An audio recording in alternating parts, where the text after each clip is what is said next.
Donc, comme l'analogie était un peu longue, j'ai décidé de vous faire une vidéo et il va y avoir le texte qui va suivre en dessous pour ceux qui veulent quand même la lire au complet. Donc, il était une fois dans un village très pauvre, une école très pauvre, mais il y avait un problème de taille. Il n'y avait pas accès à de l'eau potable. Ils ont décidé d'engager deux femmes fortes pour contrer la situation. Donc, Parvati transportait un seau et marchait l'aller-retour de 2 kilomètres qui séparaient l'école de la source d'eau pure. Elle travaillait très dur parce qu'elle commençait très tôt. Elle voulait s'assurer que tous les écoliers avaient de l'eau et elle terminait le soir au crépuscule. Mais l'argent s'est mis à rentrer aussitôt. Pendant ce temps-là, Angie, sur la route, qui était quand même très longue, elle s'est mise à réfléchir parce qu'elle se dit, je peux pas croire que je vais faire ça toute ma vie, je peux pas croire que je vais travailler aussi dur pour récolter aussi peu. Lorsqu'on en parle à Parvati, Parvati, elle est contente avec ce qu'elle a et elle encourage Angie à continuer sa route, à continuer de travailler. Mais là, Angie, elle lui propose, elle dit peut-être qu'on pourrait engager notre famille, ça rapporterait plus, puis peut-être que nos enfants, ils reprendraient nos entreprises là lorsqu'on serait rendu vieille. Parvati, c'est ce qu'elle a fait. Elle a investi dans un deuxième seau parce que ça allait doubler son entrée d'argent et elle a engagé sa famille. Angie, elle a continué de penser qu'il y avait certainement une meilleure façon. Puis, évidemment, elle a eu son éclair de génie. Ça allait demander d'investir plus de temps au début, mais si son projet allait comme prévu, elle allait gagner du temps en fin de compte. Au lieu d'engager sa famille ou d'investir dans un deuxième seau, elle a décidé de construire un pipeline qui allait relier la source d'eau pure au réservoir de l'école. Parvati, elle, était satisfaite avec ce qu'elle avait, même qu'elle disait que son emploi la rendait riche, elle payait ses factures, elle subvenait aux besoins de sa famille, elle était en congé tous les week-ends, puis en plus, elle avait 2 semaines de vacances payées pendant l'année. Puis, elle allait pouvoir s'acheter de nouveaux chaussures. Mais Angie était quand même motivée par son projet. Les soirées et les week-ends étaient consacrés à bâtir ses pipelines. Elle était consciente du sacrifice que ça allait demander parce que ça allait prendre au moins 2 ans avant qu'elle puisse récolter des actifs intéressants. Le sol dans lequel elle creusait, il était sec, il était rocailleux, il était dur, mais c'est pas grave. Elle avait un rêve qui était celui de pouvoir gâter sa famille. Elle voulait être plus présente et ce qu'elle aurait aimé aussi, c'est que son mari puisse prendre sa retraite plus tôt. Et elle avait un petit penchant aussi pour un style de vie un peu plus luxueux, si on veut, puis elle croyait en son rêve, puis elle voulait réussir.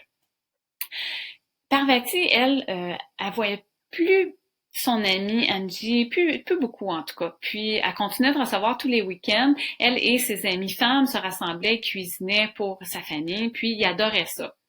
Mais ses amis se sont mis à se moquer d'Angie. Ils trouvaient que son projet avait pas de bon sens. Ils félicitaient plutôt Parvati qui, elle, passait du temps avec sa famille et elle pouvait jouer avec les enfants parce qu'elle était plus présente. Mais jour après jour, Angie, elle y croyait à son projet, elle se fixait des objectifs qu'elle s'efforçait d'atteindre à tous les jours et puis elle gardait vraiment les yeux fixés sur les récompenses. Et puis un jour, les centimètres sont devenus 1 mètre, 10 mètres, 50 mètres, 100 mètres. Puis, elle était très contente de réussir pas à pas ses petits objectifs. Le soir, elle s'endormait épuisée, puis elle entendait les éclats de rire qui parvenaient de chez Parvati, qui habitait pas loin. Pendant ce temps-là, les semaines ont passé, les mois, voire les années, puis Angie, elle observait Parvati qui semblait vieillir, elle marchait de plus en plus lentement, son pas était de plus en plus lourd, elle avait le dos arrondi, mais en réalité, Parvati était frustrée parce que ses enfants l'avaient quittée, ils en voulaient pas de l'entreprise, ils voulaient juste aller vivre leur propre vie. Donc, elle a dû engager d'autres gens pour remplacer ses enfants et elle s'est mise à avoir des problèmes avec le syndicat. Il exigeait de meilleurs salaires, de meilleurs avantages sociaux et que les membres transportent juste un seau à la fois.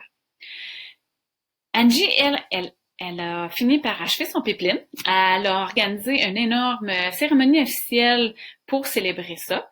Évidemment, les curieux, les habitants, ils se sont approchés, ils voulaient voir à quoi ça pouvait ressembler là, le pipeline qui fonctionnait 24 heures par jour, 7 jours semaine.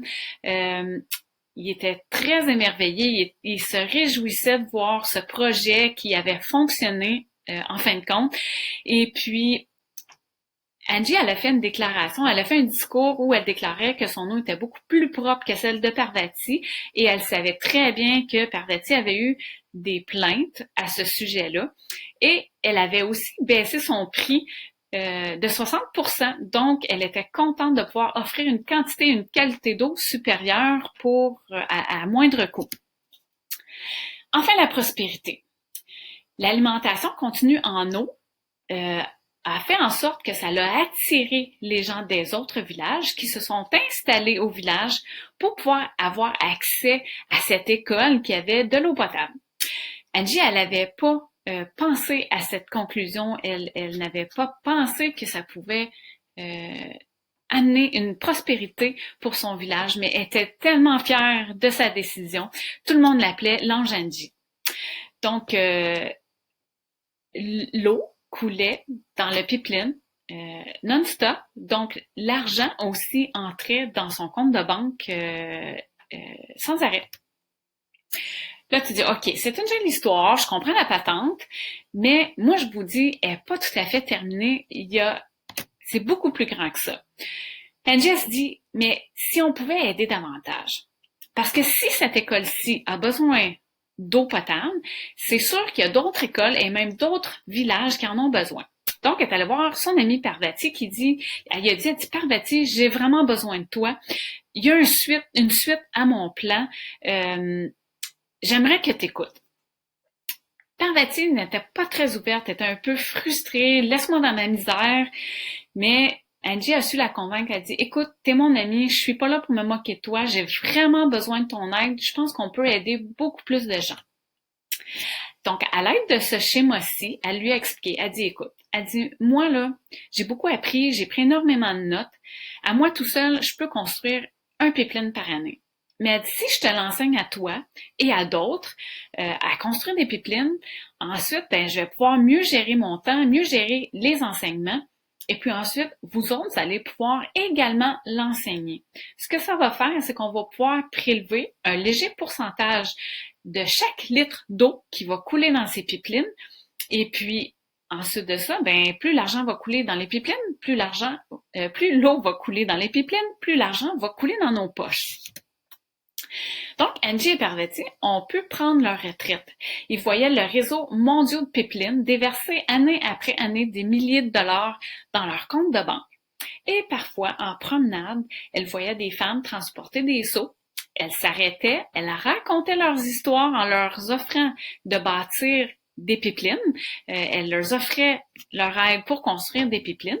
Certaines écoutaient attentivement et profitaient de l'occasion, mais la plupart, tristement, ils rejetaient l'opportunité sans vraiment la comprendre.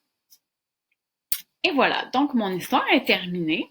Ce que je souhaite pour vous et pour tout le monde, en fait, c'est l'ouverture d'esprit.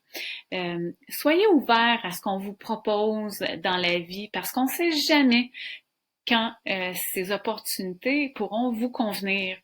Surtout, ça se peut que ça vous convienne pas, puis c'est OK aussi, mais tout ce que je souhaite, en fin de compte, c'est que vous puissiez trouver vos solutions à vos situations, sans dire problème. Des fois, on est juste empêtré dans des situations, mais soyez ouverts et soyez à l'écoute de ce qu'on a à vous proposer, parce que c'est peut-être à l'intérieur de ça, de ces opportunités-là, que vous allez trouver vos solutions.